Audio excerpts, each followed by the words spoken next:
আসসালামু আলাইকুম। রাজশাহীতে যারা পরীক্ষা দিবা আজকের ক্লাসে তোমাদেরকে স্বাগতম ভাইয়া। রাজশাহীর যে ইউনিটে পরীক্ষা দিবা না কেন, ইভেন রাজশাহী ভিন্ন যেখানেই পরীক্ষা দিবা না কেন, ভাইয়ার আজকের ক্লাস নিশ্চয়ই তোমাকে কাজে দিবে। ক্লাসে রিয়েকশন দিয়ে ফেলো, ক্লাস অবশ্যই তোমার বন্ধুদেরকে দেখার সুযোগ করে দিতেই হবে ভাইয়া। তোমরা যদি ভাইয়ার পাশে না থাকো আমি মোটিভেটেড থাকবো না। কিন্তু অল্প মানুষ যখন আমার ক্লাস করবে তখন আমার কাছে মনে হবে আমার ক্লাসের খুব বেশি দাম নাই, মানুষজন ফ্রি জিনিসের দাম দেয় না মনে হবে আমার কাছে। বাট আমি জানি তোমরা চাইলে আমার ক্লাস অনেক মানুষ করতে পারে এবং আমি তখন অনেক মোটিভেটেড ফিল করব প্লিজ। ফলে তোমার একটা রিয়েকশন, তোমার একটা শেয়ার অন্য একজনের জীবনে প্রভাব ফেলতে পারে পজিটিভলি, পাশাপাশি আমাদের মোটিভেটেড রাখতে পারে। আমি জানি তুমি এই কাজটা করবা, খুব সহজেই করতে পারো। আমরা চলে যাই আজকের ক্লাসে। প্রথম যে প্রশ্নটা ভাইয়া, choose the correct passive form.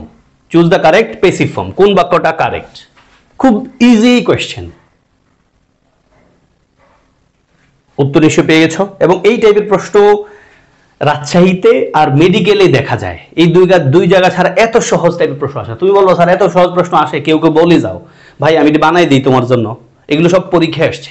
তোমাদের পরীক্ষার খুব কাছাকাছি সময় হয়তো আমি একবার সম্পূর্ণ ব্র্যান্ড নিউ বানাই দিব মূল পরীক্ষার মতো করে। প্র্যাকটিস করো, অবশ্যই প্রশ্ন এরকমই হয়। পরীক্ষার হল থেকে বের হয়ে গেলে বা যে পরীক্ষা দেয় না তার কাছে প্রশ্ন খুব সহজ লাগে। তুমি এরকম সহজ প্রশ্ন পরীক্ষার দিন কঠিন মনে হবে যদি তোমার প্র্যাকটিস ভালো না থাকে। উত্তর হবে ভাইয়া নিশ্চয়ই সি নাম্বার। প্রথমটা সারা বেকস দ্য কেক, এটা অ্যাক্টিভ বাক্য। দ্য কেক ওয়াজ বেক মিলে ভাইয়া প্যাসিভ সেন্টেন্সে আমরা জানি অলওয়েজ ভার্বের পাস্ট পার্টিসিপল ফর্ম থাকে, আগে একটা বি ভার্ব থাকে। এবং ডি নাম্বারটা correct. The cake be verb আছে এবং বেকড থার্ড ফর্ম আছে। ফলে প্যাসিভ সেন্টেন্সের কোর কথা হলো বি ভার্ব থাকে, এরপর অবশ্যই ভার্বের পাস্ট পার্টিসিপল ফর্ম থাকবে।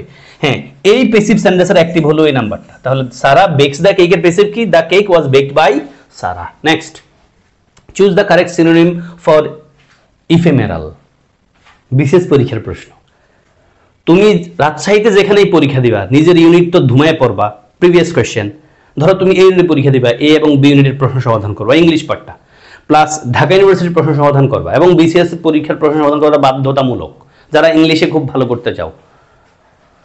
Choose the correct synonym for ephemeral. Ephemeral মানে হলো ভাইয়া, ইফেমেরাল মানে হলো সংক্ষিপ্ত, ক্ষণস্থায়ী। তাহলে সিনোনিম চাইছে না আমাদের, সিনোনিম নিশ্চয়ই সিনোনিম আকারে আমরা কাকে নিব? ব্রিফ। শব্দটা আবার অ্যাডজেক্টিভ। লাস্টিং মানে অনেক লম্বা সময়ের, ইটার্ন মানেও লম্বা সময়ের, কন্টিনিউয়াস মানে চলমান। দেখো আমাদের এখানকার অপশন সহ সবগুলো ওয়ার্ড কিন্তু অ্যাডজেক্টিভ। এখান থেকে একটা প্রশ্ন আবার চলে আসতে পারে কোন পার্শ্ববিশেষ আকারে, এবং পার্শ্ববিশেষ আকারে প্রশ্ন 100% পাবা রাজশাহীতে প্রত্যেক ইউনিটেই। তাহলে ইফেমেরাল, লাস্টিং, ব্রিফ, ইটার্নাল, কন্টিনিউয়াস সবগুলো শব্দ অ্যাডজেক্টিভ। এবং এই যে চুজ দ্য কারেক্ট সেন্টেন্স, এই কারেক্ট শব্দটা কোন পার্শ্ববিশেষ আমার একটু বলে দাও তো সবাই, কমেন্টে লিখবা। Choose the correct synonym for ephemeral, এই কারেক্ট শব্দটা কোন পার্টস অফ স্পিচ। খেয়াল করো, কারেক্ট শব্দটা বাক্যে নাউন হইতে পারে, ভার্ব হইতে পারে, অ্যাডভার্ব হইতে পারে, অ্যাডজেক্টিভ হইতে পারে। এখন আমাদের কমেন্টে লিখবা, আজকের ক্লাসের কমেন্টে সবাই লিখবা choose the correct synonym for ephemeral. এই বাক্যের কনটেক্সটে কারেক্ট শব্দটা কোন পার্টস অফ স্পিচ কমেন্টে লিখবা। স্যার 2 নম্বর প্রশ্নে কারেক্ট শব্দটা ইকুয়াল এই পার্টস অফ স্পিচ। আমি তোমার লেখাটা দেখে দেব। Next, 50% of his monthly income goes dash food. Again, একটা প্রিপোজিশন মোডের কোশ্চেন ভাইয়া, অবশ্যই তোমার পারতে হবে, শিখতে হবে তোমাকে। উত্তর হবে ভাইয়াদের অন। আরো কি কি আসতে পারে সেটা দেখাচ্ছি। দেখো 50% of his monthly income goes, দেখো on food মানে খাবারের পিছে যায়। তাহলে 50% of his monthly income goes on food, খাবারের পিছনে যায়, মানে স্পেসিফিক একটা পয়েন্টের কথা বলছে। অন ফুড প্রিপোজিশন ডান। এখন ভাই আরেকটা কথা তোমাদেরকে বলবো বিধায় কালার করে রেখেছি, বুঝতে পারছো? আমি ট্রাই করি একটা প্রশ্ন থেকে যেন অন্য কোনো প্রশ্ন আসলে আনসার করতে পারো। দেখো ভাইয়া, আমাদের পুরো বাক্যের সাবজেক্ট কিন্তু এতটুকু পর্যন্ত, এতটুকু পুরোটাই আমাদের সাবজেক্ট। ভার্ব হলো গোজ, ভার্ব কি? গোজ। এখন আমাদের সাবজেক্ট কোনটা আসলে, যেটা ভার্ব নির্ধারণ করবে মান্থলি ইনকাম নাকি 50%? জানো আমরা জানি অনেকগুলো শব্দ মিলে যখন সাবজেক্ট হয় প্রথম প্রিপোজিশনের আগে শব্দটাই মূল সাবজেক্ট, যেটা কিনা ভার্ব নির্ধারণ করে। 50% লেখা আছে, ফলে এটা আমাদের কি মূল সাবজেক্ট, এমনটাই তো ভাবি না ভাইয়া। এখানে খেয়াল করতে হবে দুটা পয়েন্ট। নরমালি প্রথম প্রিপোজিশনের আগে শব্দটাই মূল ভার্ব নির্ধারণ করে সাবজেক্ট আকারে বসে, বাট পার্সেন্টেজ হলে 50% গোজ অন ফুড। 50% কিসের 50% গেছে? ইনকামের। ফলে খেয়াল করো, আমি যদি একটা এক্সাম্পল দিই, ধরো ভাইয়া লিখলাম দা, এটা তোমরা সবাই পারো, আমি ব্যতিক্রম না লিখি, the colour of her eyes, is নাকি আর? ব্লু। আমি জানি সবাই বলবো স্যার এটার সহজ জিনিস, কি বুঝাবেন আর আপনি আমাদের? উত্তর কি আর লিখবো না ইজ লিখবো? অবশ্য উত্তর আমরা আর লিখবো নাকি? না না, ইজ লিখবো রে ভাইয়া। কেন? দেখো আমাদের সাবজেক্ট হল দ্য কালার অফ হার আইজ পর্যন্ত। তাহলে মূল সাবজেক্ট কোনটা ভাইয়া? প্রিপজিশনের আগের শব্দটা, কালার শব্দটা মূল সাবজেক্ট, যেটা সিঙ্গুলার ভার্ব হবে সিঙ্গুলার। আইজ কিন্তু মূল সাবজেক্ট না। চোখের কালার গুলো হলো, চোখের চোখগুলোর কালার হলো ব্লু। তাহলে ব্লু কি কালারটা নাকি চোখগুলো? চোখের কালারটা। ফলে আমাদের ইজ লাগছে। তো এই অ্যাঙ্গেলে তুমি ওটার উত্তর করতে পারো 50% মূল সাবজেক্ট ধরে। না ভাইয়া, আমরা জানি ফ্র্যাকশন হলে, পার্সেন্টেজ যখন হয় তখন এই ফ্র্যাকশন পার্সেন্টেজ কিন্তু মূল সাবজেক্ট না, যেটা ভার্ব নির্ধারণ করে, বাকি অর্থ মিলে না।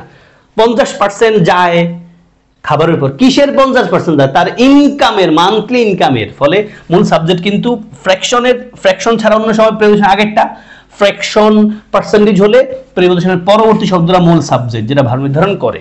এখানে যদিও দুটাই সিঙ্গুলার মুডে আছে। এখন তাহলে মান্থলি ইনকাম শব্দটা সিঙ্গুলার, তো এই জন্য ভার্বের সাথে আমরা অ্যাজ বেস দিলাম। ভার্বের সাথে অ্যাজ বেস হলে হয় সিঙ্গুলার। ভাইয়া আরেকটা পয়েন্ট বলার জন্য আমি কালার করেছি, মান্থলি শব্দটা কিন্তু অ্যাডজেক্টিভ, অ্যাডভার্ব না ভাইয়া। মান্থলি অ্যালয় দেখলেই অ্যাডভার্ব হয় না, আমরা এটা জানি। মান্থ শব্দটা নাউন, নাউনের সাথে অ্যালয় হলে অ্যাডজেক্টিভ হয়, আর অ্যাডজেক্টিভের সাথে অ্যালয় হলে তোমরা অ্যাডভার্ব জানো। যেমন ভাইয়া লিখলাম এখানে মান্থ, মান্থ মান্থ শব্দটা কি নাউন না? তাহলে মান্থলি মাসিক, মাসিক শব্দটা অ্যাডজেক্টিভ। যদি ভাইয়া বলি ক্লেভার, ক্লেভার শব্দটা কিন্তু অ্যাডজেক্টিভ ভাইয়া, ক্লেভারলি অ্যাডভার্ব, তাই না? অ্যাডভার্ব।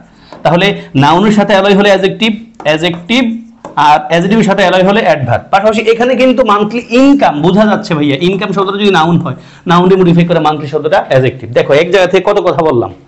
নেক্সট কাজে দিবে তোমাদের এগুলো নিশ্চয়ই। Pick out the incorrect sentence, জোস বাক্য।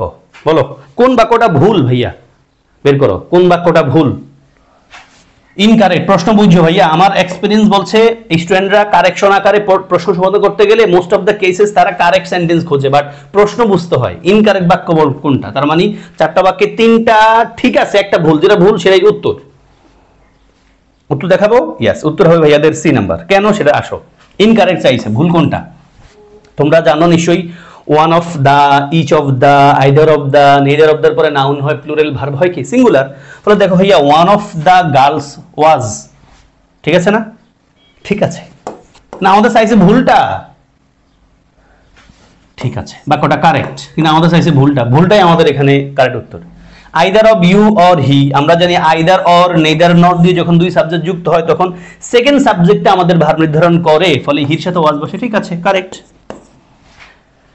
ডি নাম্বারটাও ঠিক আছে। দেখো he and I, he and I subject দুইটা, যেহেতু আলাদা দুজন ব্যক্তি, ফলে ভার্ব হয় plural. He and I are friend, সে এবং আমি বন্ধু।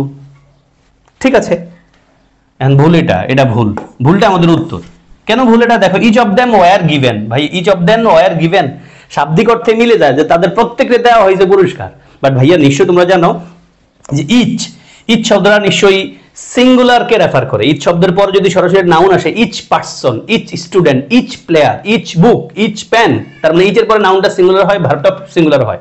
এবং এখানে আমরা ওই যে one of the, each of the, either of the, neither of the পয়েন্টটা পাচ্ছি। তাহলে ইচ অফ দেম ঠিক আছে, ইচ অফ এর পরে নাউন প্লুরাল, ভার্ব কি সিঙ্গুলার, তাহলে ওয়ার না কি ভাইয়া ওয়াজ। বাক্যটা হওয়া উচিত ছিল each of them was given prizes, তাদের প্রত্যেককে আলাদা আলাদা করে পুরস্কার দেওয়া হয়েছিল। তাহলে ভাইয়াদের বলেছে ভুল কোনটা, ভুলটা পেয়েছি আমরা সি নাম্বারটা। ভুলের ঠিক ফর্মটা হবে each of them was given, আর বাকি 3টা হলো কারেক্ট বাক্য। One of them, one of the girls was beautiful, মানে অনেকগুলো মেয়ের একটা মেয়ে বিউটিফুল ছিল। Either you or he was absent, সে অথবা তুমি ছিলে অনুপস্থিত। He and I are friend, সে এবং আমি বন্ধু। তাহলে এ বি ডি কারেক্ট, আমাদের চেয়েছে ভুল, ভুলটা হলো সি নাম্বার। ভুলের ঠিক ফর্মটা হবে ওয়ার এর জায়গায় ওয়াজ হবে। আশা করি বুঝাতে পেরেছি ভাইয়া। দেন আমরা উত্তরে চলে যাব। 5 নম্বর বাক্য, Nelson Mandela is at the epicentre of our time, ours in South Africa and youths wherever you are, the meaning of epicentre. ভাই ইংলিশ টেক্সট বুকের একটা বাক্য তুলে দিয়ে বলছে কোন পার্টস, মানে এটা মানে কি?